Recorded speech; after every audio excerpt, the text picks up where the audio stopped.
But we've got other things that need to work well. Your eyes need to work well in the light inputs, in particular, because of that circadian rhythm piece. The quality of light really matters in this scenario. This light from your environment will tell your brain where and when you are on the planet. So it lets you know what time it is, and it lets you know where you are on the planet. And your body needs that information to know what to anticipate next. So your body looks for the inputs from your environment, and light is one of them through your eyeballs. It directly influences so much of the biochemistry in the body, in particular cortisol and melatonin, but other things like your appetite hormones, like when your body allows you to get to deep sleep, like when to trigger the cleanup and the detox work in the middle of the night, like when to make ADH, like when to release histamine, like all the things. Every single cell in the body has a little tiny clock and is programmed to do a certain thing at a certain time based on this information you're getting from the lights in your environment. What else needs to work well? Metabolism and blood sugar regulation. Sleep is a metabolic act. It takes energy. It takes a bunch of biochemistry to work well. So if your metabolism is struggling, your sleep will too. So anything that involves energy to do a thing, and blood sugar regulation issues really make energy production and energy maintaining of regular energy levels very difficult. The higher your internal burden of stress is, the harder it is for you to regulate your blood sugars. And the harder your blood sugars are to regulate, the higher your burden of stress goes up. It's a self-propelling negative mechanism, Luca. I know. But it's really just so we pay attention and we shift. Yeah. Sleeping, your body needs steady fuel to stay asleep. And if you run out of fuel before you fall asleep, before you get to deep sleep, now you're going to wake up, because if there's no fuel, your brain perceives you're about to die. She turns on the stress response, magically there's blood sugar released, and now you won't die.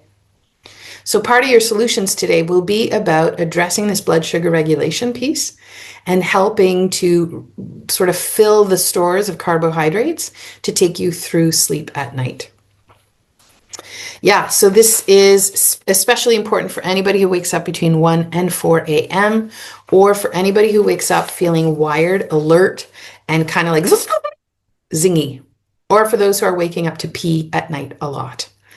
The longer this goes on for, the more potential there is for histamine involvement, by the way. So consider that too. Gut and microbiome, because this is where we make our serotonin, we need the gut to work well, and we need a good balanced microbiome as well. The more inflammation we have in our gut, the harder it is for us to make serotonin. And again, serotonin is not only a mood regulator, but it also is the building block of melatonin. So if you have inflammation in the gut, or if your microbiome isn't working, it's hard to make serotonin. Now it's hard to make melatonin. Yeah, that's fun. Okay. Are you getting the right nutrients? That's the last question. You need a lot of important nutrients, raw materials, if you will, for all of those recipes, for every little biochemical process to happen until the moment your head hits the pillow, your eyes close, and you go into deep sleep. So are you getting those ingredients out of the foods you're eating is the first question. Are you able to extract those nutrients out of the foods you're eating?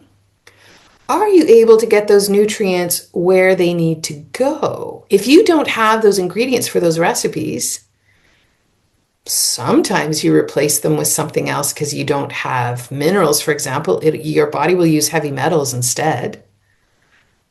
I'd rather you use minerals. Are you providing enough of those ingredients you need? Oftentimes, if you don't have the right vitamin, that recipe doesn't get made. Is that a part of what's contributing and why you cannot get to melatonin? There's so many steps from tryptophan to melatonin. And if you're missing any ingredients in those recipes, you cannot make melatonin. Are you getting those nutrients? I know. How do I know that, Luca? Well, food first. We talk about supplements only when I'm in a one-on-one call with someone because it's going to be so different from one person to the next. There is no one supplement that will help everybody who has sleep issues. Melatonin as a supplement is not what you think it is. It's a Band-Aid solution. It's not getting at the root of why you're having sleep troubles in the first place. So I can help you figure that out though. Food first. Okay, let's bring it together. Sleep and good sleep depends on timing. It depends on fuel. It depends on the body feeling safe. And our goal today is to support your body to go back to a return to deep sleep naturally. We're just going to support the system for it to work the way it was intended to. And that's what we're looking to. Why are we like this right now? Well, when we support your natural systems to allow a deep sleep to come back naturally, when we support your system, sleep improves.